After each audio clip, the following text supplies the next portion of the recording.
रामायण की अमृत धारा में आप सबका स्वागत है। सभी सुनने वाले सज्जनों को जय सिया राम जी। रामायण के पिछले भाग में आपने सुना था कि रघुनाथ जी प्रसन्न होकर मुनिवर के साथ चल पड़े। अब उसके आगे से रामायण बालकांड भाग 5। सियापति रामचंद्र जी की जय, पवन सुत हनुमान जी की जय, उमापति महादेव जी की जय, जय जय सीताराम जी।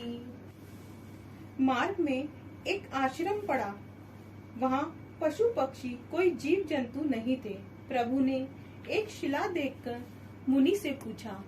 तब मुनि ने विस्तार सहित सब कथा सुनाई। दोहा। गौतम नारी श्राप बसे, उपल देहि धरि धीरे, चरण कमल रज चाहती, कृपा करु रघुवीर सियापति रामचंद्र जी की जय, कृपा करु रघुवीर सियापति रामचंद्र जी की जय। गौतम मुनि की स्त्री श्रापवश शिला हो गई है। वह धीरज धरे आपके चरणों की रज चाहती है। हे रघुवीर, आप कृपा कीजिए। छंद। परिसत पद पावन, शोक न सावन, प्रगट भई तब कुंज सही, देखत रघुनायक जन सुखदायक, तन मुख होई कर जोरी रही, अति प्रेम अधीरा, पुलक शरीरा, मुख नहीं आवई बचन कही, अतिशय बड़े भागी, चर नहीं लागी, जुगल नयन जल धार बही, धीरजु मन कीना, प्रभु कहु कीना, रघुपति कृपा भगति पाई, अति निर्मल वाणी स्तुति खानी, ज्ञान गम्य जय रघुराई, मैं नारी अपावन, प्रभु जग पावन, रावण रिपुजन सुखदाई, राजीव विलोचन भव भय मोचन, पाहि पाहि सर नहीं आई।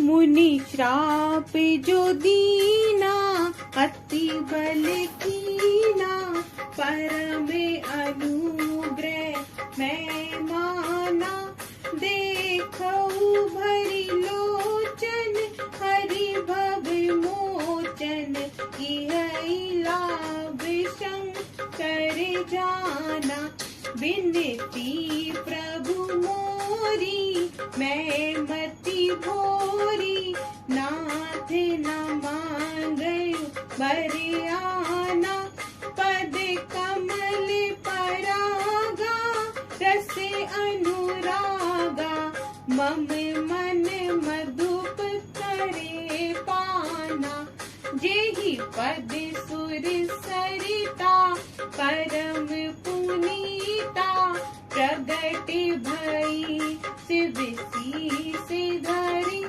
सोई पद पंकज जेहि पूजत अज, मम सिर धरयु कृपाल हरि, एहि भांति सिधारी, गौतम नारी, बारे बारे हरि चरण पड़ी, जो अति मन भावा, सो बरु पावा, गए पति लोक आनंद भई, गए पति लोक आनंद भई।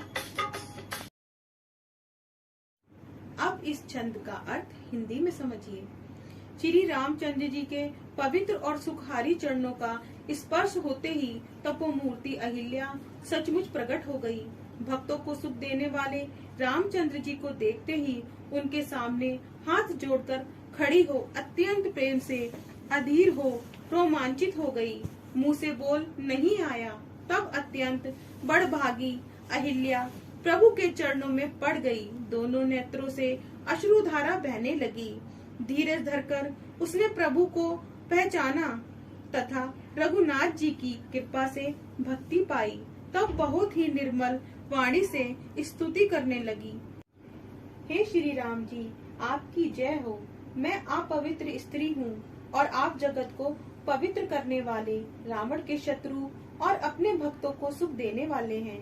हे कमल नयन, हे संसार के भय को दूर करने वाले, मैं आपकी शरण हूँ, मेरी रक्षा कीजिए। मुनि ने जो श्राप दिया सो बहुत भला किया। मैंने उसे बड़ी कृपा समझी, क्योंकि संसार से छुड़ाने वाले श्री हरि को नेत्र भर मैंने देखा। इसी को शिव जी सबसे बड़ा लाभ समझते हैं। हे प्रभु, मैं बुद्धि की भोली हूँ। हे नाथ, मैं वर नहीं मांगती, केवल यही चाहती हूँ कि आपके चरणों की रज के रस को मेरा मन भौरे के समान प्रेम से पान किया करे।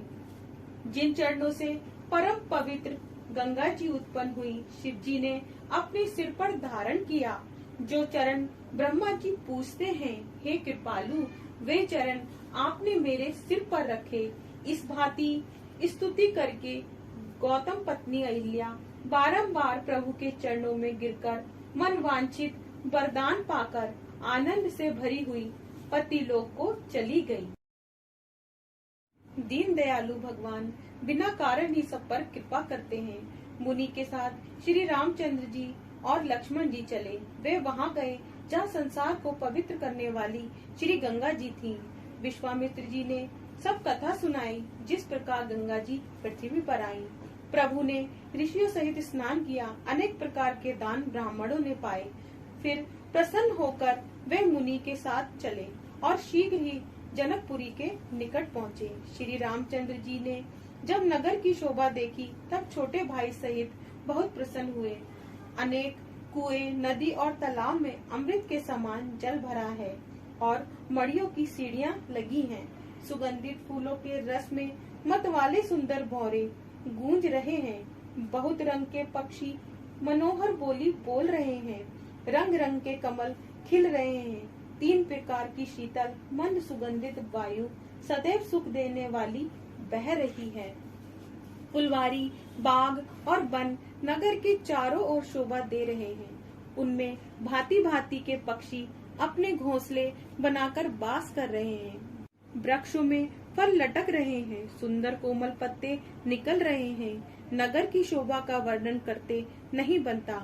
जहाँ मन जाता है वहीं लुभा जाता है। बहुत सुंदर बाजार और बड़ी विचित्र मड़ियों से जड़ित अटारियां हैं, मानो ब्रह्मा ने उन्हें अपने हाथों से बनाया हो। कुबेर के समान धनी व्यापारी सब प्रकार की वस्तुएं लेकर बैठे हैं। चौक और सुहावनी गलियां सदा सुगंधित रहती हैं। सबके घर मंगलमय और ऐसे विचित्र हैं मानो उन्हें कामदेव रूपी चित्रकार ने चित्रित किया है। नगर के सब स्त्री पुरुष सुंदर, पवित्र, बड़े सज्जन, धर्मात्मा, ज्ञानवान और गुणवान हैं। राजा जनक का जहाँ निवास स्थान था वह बहुत ही अनुपम था। आगे का भाग कल। जय सिया राम जी। अगर आपको पसंद आए लाइक, शेयर एंड कमेंट कीजिए और हमारे चैनल को सब्सक्राइब कीजिए।